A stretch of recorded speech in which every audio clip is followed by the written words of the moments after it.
আমি তোমাকে ভালোবাসি Abir. I love you. Thank you madam. আমার বয়ফ্রেন্ড কেন আপনাকে ভালোবাসবে?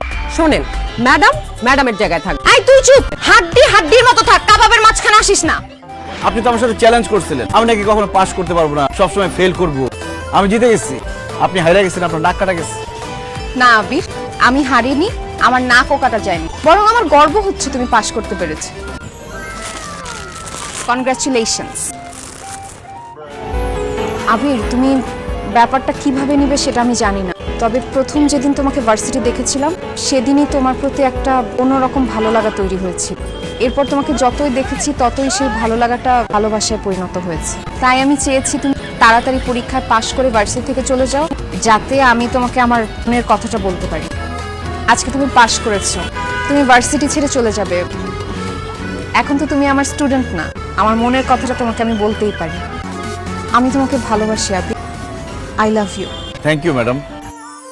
আমিও আপনাকে একটা সারপ্রাইজ দেওয়ার জন্য সারপ্রাইজ সাথে করে নিয়ে আসছি। কি সারপ্রাইজ? রিয়া, এই মেয়েকে? আপনার জন্য সারপ্রাইজ। আরে রাখো তোমার সারপ্রাইজ, এই মেয়েকে, ওর পরিচয় কি সেটা আগে বলো। ম্যাডাম, ও হচ্ছে রিয়া, আমার গার্লফ্রেন্ড প্লাস হবু বউ।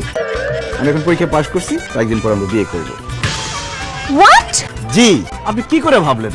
আপনি আমাকে স্টুডেন্ট লাইফে যেই টর্চার করছেন, যে খারাপ ব্যবহার করছেন, এরপরে আমি আপনাকে ভালোবাসি, আপনাকে বিয়ে করব। I hate you madam.